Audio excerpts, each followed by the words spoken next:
லேவியராகமம் அதிகாரம் 6.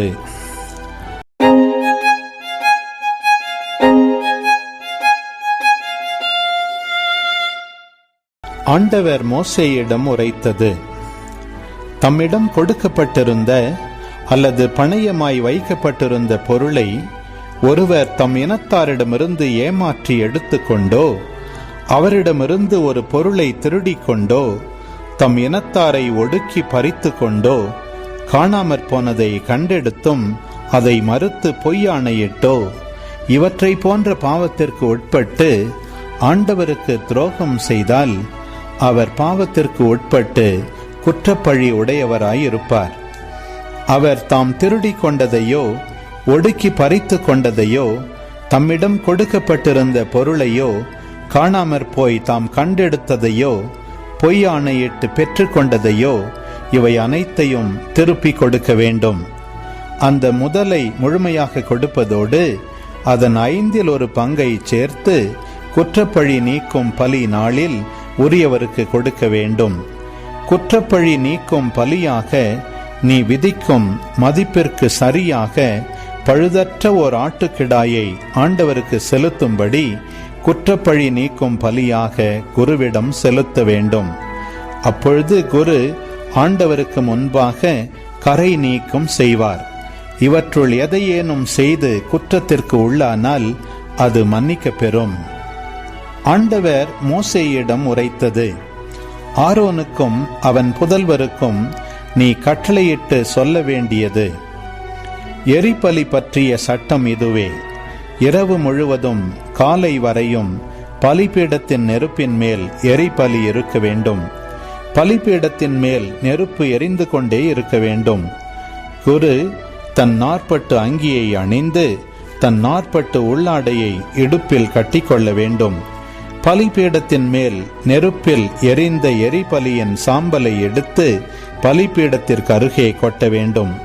பின்னர் தன் உடைகளை மாற்றி வேறு ஆடைகள் அணிந்து கொண்டு அந்த சாம்பலை பாளையத்திற்கு வெளியே தூய்மையான இடத்தில் கொண்டு போய் கொட்ட வேண்டும்.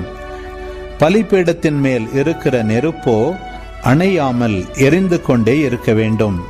காலைதோறும் குரு அதன் மேல் எரியும்படி கட்டைகளை வைத்து அதன் மேல் எரிபலியை அடுக்கி அவற்றின் மீது நல்லுறவு பலிகளின் கொழுப்பை இட்டு எரிக்க வேண்டும். பலிபீடத்தின் மேல் நெருப்பு எப்போதும் எரிந்து கொண்டே இருக்க வேண்டும். அது ஒருபோதும் அணைந்து விடலாகாது. உணவு படையல் பற்றிய சட்டம் இதுவே. ஆண்டவரின் திருமுன் அதை பலிபீடத்திற்கு எதிரே ஆரோனின் புதல்வர் படைக்க வேண்டும்.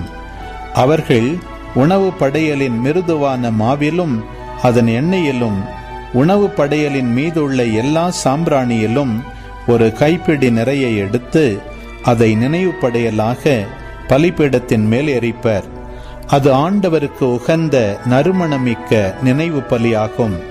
எஞ்சியதை ஆரோனும் அவன் புதல்வரும் உண்பர்.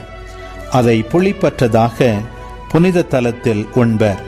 சந்திப்பு கூடாரத்தின் முற்றத்தில் அதை உண்பர். அதை புளிப்பேற்றி சுட வேண்டாம். எனக்கு செலுத்தும் நெருப்பு பலிகளில் அதை நான் அவர்கள் பங்காக கொடுத்துள்ளேன். அது பாவம் போக்கும் பலி போலவும் குற்றப்பழி நீக்கும் பலி போலவும் மிக தூயது. ஆரோனின் பிள்ளைகளில் ஆண்கள் மட்டுமே அதை உண்ண வேண்டும். இது தலைமுறை தோறும் உங்களுக்கு மாறாத நியமமாய் விளங்கும். ஆண்டவருக்கு செலுத்தும் நெருப்பு பலிகளில் எதையும் தொடுகிறவன் தூயவனாயிருப்பான். ஆண்டவர் மோசேயிடம் உரைத்தது: ஆரோனும் அவன் புதல்வரும் அருள் பொழிவு பெறுகின்ற நாளில் அவனும் அவன் புதல்வரும் ஆண்டவருக்கு கொண்டு வர வேண்டிய படையல் இதுவே. 20 படி அளவான மிருதுவான மாவில் 10 பங்கை எடுத்து காலையில் பாதியும் மாலையில் பாதியுமாக எந்நாளும் உணவு படையலை அளிக்க வேண்டும். தட்டையான சட்டியில் எண்ணெய் விட்டு அதை சுட வேண்டும். சுட்ட பின்னர் அதை எடுத்து 10 துண்டுகளாக்கி ஆண்டவருக்கே உகந்த நறுமணமிக்க உணவு படையலாக அளிக்க வேண்டும். அவன் புதல்வரில் அவனுக்கு பின் அருள் பொழிவு பெறும் குரு என்றென்றும் மாறாத நியமமாக இதை படைக்க வேண்டும். இது ஆண்டவருக்காக முழுவதும் எரிக்கப்படும். குருவின் எந்த உணவு படையலும் முழுவதும் எரிக்கப்பட வேண்டும், அதை உண்ணலாகாது.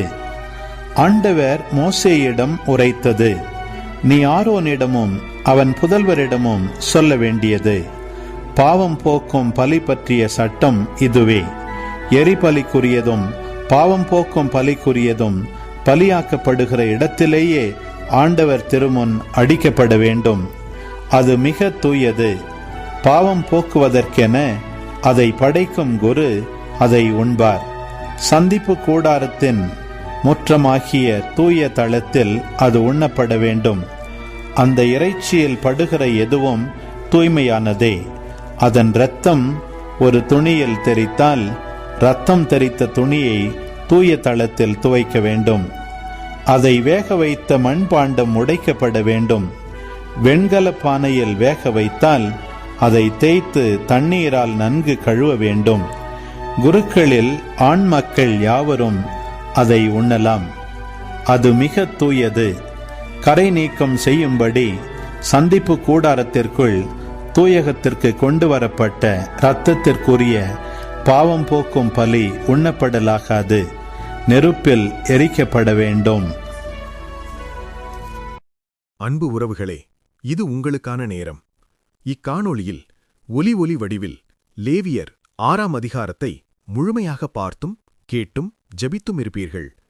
இன்றைய இறைவார்த்தையின் அடிப்படையிலான கேள்வி: பலிபீடத்தின் மேல் நெருப்பு எப்போதும் என்ன செய்து கொண்டே இருக்க வேண்டும்? பதில்களை கமெண்ட்ஸில் பதிவு செய்யவும். இதுபோன்ற வீடியோக்களை தொடர்ந்து காண இந்த வலைதளத்தை சப்ஸ்கிரைப் செய்யவும். மேலும் லைக் கொடுத்து எங்களை ஊக்கப்படுத்தவும். இப்பதிவுகளை மற்றவரோடு பகிர்ந்து ஷேர் செய்து நாளும் திருவிவிலியத்தின் ஒரு அதிகாரத்தை வாசிக்கவும், கேட்கவும், பார்க்கவும் நீங்கள் உதவிடலாம். மீண்டும் அடுத்த காணொளியில் சந்திப்போம். இந்த நாள் இனிய நாளாய் அமையட்டும். இறைவன் உங்களை ஆசீர்வதிக்கட்டும்.